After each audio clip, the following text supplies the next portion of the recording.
Well, that was an incredible game, and it will be an instant classic for the ages. Here's the review. Hey, what's up, everybody? It's Drew, better known as RockChalk01, and yesterday, whenever you're watching this, the 5th-ranked Kansas Jayhawks headed back to Allen Fieldhouse for the first time in over a week as they took on the 13th-ranked Texas Tech Red Raiders. And we needed extra basketball to find out who actually is going to win this game. And it was not one, but 2 overtimes before ultimately the Hawks ended up victorious by a final score of 94-91. What to say about this game except both teams played their hearts out, and ultimately KU ended up on the winning side, but give Tech a bunch of credit. They took it to the wire late, and ultimately it bit them in the butt, just missing a three-pointer at the end to tie it, to force a third, but give them credit. With the win, KU now moves to 17-2 on the season and 6-1 in Big 12 play. So these last 3 games for the Hawks have been the most stressful games I have ever witnessed in like a week and a half span. Because, even the last 4 or 5 games have been stressful. You had Iowa State at home, where you won with 7 seconds left to go and won the game by 1. You had the West Virginia game, that's the complete outlier, as it was close in the first half, and then ultimately KU won by 26. Then you get a 3-point win in Norman that Christian Brown made a huge 3 with 11 seconds left to give KU the lead. Then you get Ochai Agbaji making the runner in Manhattan to give KU a 1-point lead with 9 seconds left. And ultimately KU won that game by 3 after coming back from 17 down. And then you get this game. Texas Tech was down 12 in the second half, came all the way back to tie the game to force overtime. Then in overtime, KU was down by as many as 5 with 2 minutes to go, ultimately forced a second overtime with Ochai Agbaji hitting a 3 with 7 seconds in the first. And then the double overtime, KJ Adams made a big shot late to get with like a minute left to give KU a 1-point lead. Then Christian Brown made 2 huge free throws with like 10 seconds left to give KU the win. A lot of good things happened, a lot of bad things happened throughout the game, but ultimately good things outweigh the bad in this situation as KU won the game. So anyway, enough of me rambling. For those of you who do not know, I give positives and negatives about the game, give a player the game, and a player who needs to improve. Without further ado, let's jump into this. So one thing that turned into a positive that I was really concerned about before the game even started that could be a negative was, can Kansas force Texas Tech to shoot terrible from the 3? And sure enough, they did. For the entire game, including both overtimes, Texas Tech only shot 30% from 3. So good enough there. Also, KU forced Texas Tech to shoot 47% from the field as well. But that's a little bit of an outlier in a way. If you go by each half and then both overtimes, Texas Tech in each half shot, let's see, first half was 33%, second half was 29%, and both overtimes was also 29%. So, KU did well, forcing Tech to shoot awful from the 3-point line. What else do we got? KU actually forced double-digit turnovers, which was good, but also got some help because of the overtime. KU forced 10 Texas Tech turnovers and scored 10 off those turnovers. Led the way with second chance points as KU outscored Tech with second chance points 19-11. But another big factor that KU had was the rebounding advantage. KU did well rebounding. KU out-rebounded Texas Tech 50 to 38. That includes all the overtimes and stuff like that as well. But if you just take out KU's offensive rebounds, which is a big factor in why KU ended up winning this game, KU lost the rebounding battle by 4, 38-34, just counting defensive rebounds. KU had 16 offensive rebounds. Texas Tech only had 9. So good numbers there. What else could I say that's a positive? I mean, KU's second half three-point shooting was insane. KU shot 50% in the second half. But overall, I mean, another good thing was KU actually did well from the free throw line for the entire game. Well, let's just talk about the first two halves. KU in the first two halves, and I got to do math here. So KU shot over 70% in both halves, or closer to 80%, my bad. Went 100% from the free throw line, 2 for 2, but went 12 of 16 in the second, and 8 for 12 in both overtimes to give a grand total of 73% for the entire game, and actually shot better from the free throw line against Tech, as Tech only shot 71%, so good numbers there. And those are all my positives I really got. Negatives, shooting-wise, KU did not shoot the ball very well, and give Tech a bunch of credit. KU shot 43% from the field and 35% from beyond the arc, so a little bit better than Tech, but boy, it was a struggle. Most of it came from the first half and both overtimes.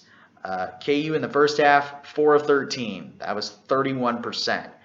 Then in the overtimes, 25%, going 1 of 4. So those pretty much brought the numbers down, except the second half, which they shot 50.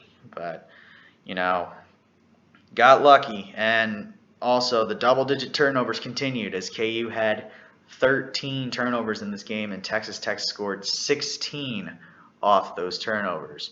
And Tech won the battle in the paint, winning that 46-40, and also more on the fast break points, 11-6. So it sucks that happened, and these need to improve drastically as we get into the big portion of not only we got the Big 12 SEC Challenge coming up, but also like ranked team, all in a row. So we just got to really reduce the number of turnovers drastically. So, and if we do that, I think we'll be fine. So with that being said, those are my positives and negatives. I didn't think I had to do it again, but dang it, I have to.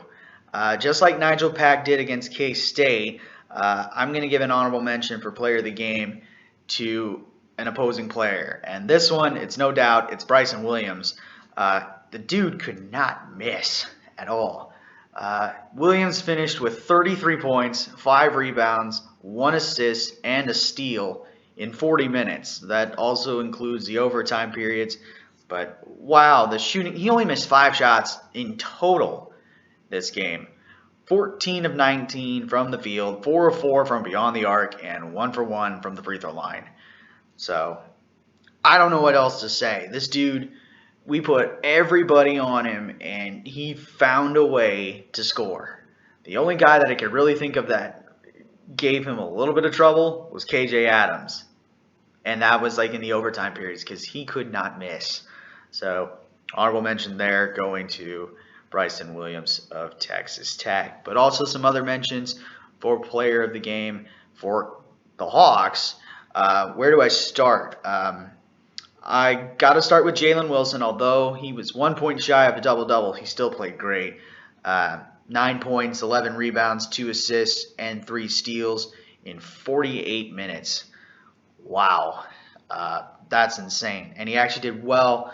Had a cold shooting night, going 3 of 10 and 0 for 3 from 3. But the free throw line, saving grace.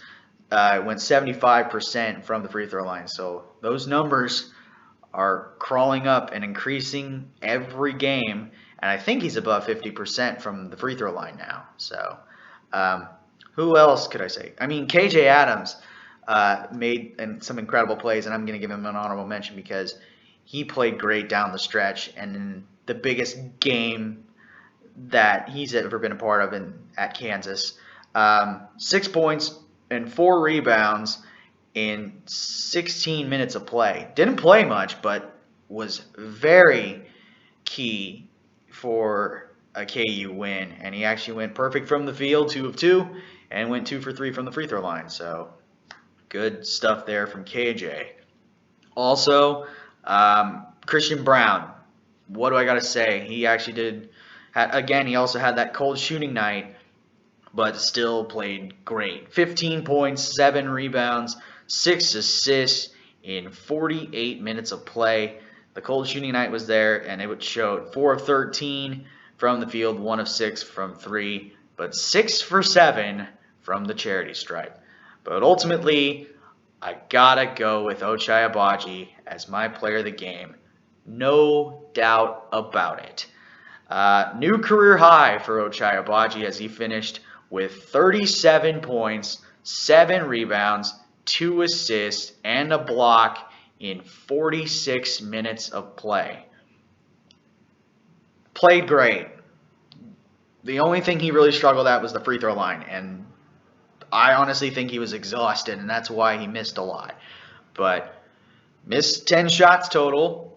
Went 13 of 23 from the field, 7 of 12 from beyond the arc. Never seen someone shoot that great from the three-point line and end up winning. I mean, I've seen great performances from the three-point line, i.e. Buddy Hield and Nigel Pack, who made 8, but they lost. But 7 of 12 from the three-point line. But 4 of 8 from the free throw line is concerning, but also it was fatigue. So ultimately, Ochai is my player of the game because of his career high. Not only that, he had an insane dunk that I hope and pray to God that it was an SC Top 10 nominee and actually made it on the list, but also hit one of the biggest shots of the game and tied it with 7 seconds left to force double overtime. So ultimately, Agbaji is my player of the game. Player who needs to improve. This is tough, but I am going to go with Jalen Coleman-Lands in this situation. Now, didn't play much. He was in there for the three-point situations very, very late, but also was immediately sat because he didn't defend very well, and they forced a couple shots that went in. But he ultimately finished with 2 points and 1 rebound in 5 minutes. Went 1 of 2 from the field, 0 for 1 from deep, and yeah, his plus minus was actually -1, which I haven't really discussed at all throughout the season. But yeah, it was a struggle for Jalen Coleman-Lands. So with that being said, my player of the game is Ochai Agbaji. Player who needs to improve, Jalen Coleman-Lands. And that's going to do it for my review of KU versus Texas Tech. Again, the final score in double overtime, Kansas 94, Texas Tech 91. Leave a like, comment, share, and subscribe. Push that notification bell. Tell your friends about these videos. And I should see you again for the next review as the Hawks are back in Allen Fieldhouse for the Big 12 SEC Challenge as they will take on the Kentucky Wildcats. But until then, have a good day. Never ever bring exotic dancers to the Fieldhouse, and I'll catch you on the flip side. Peace.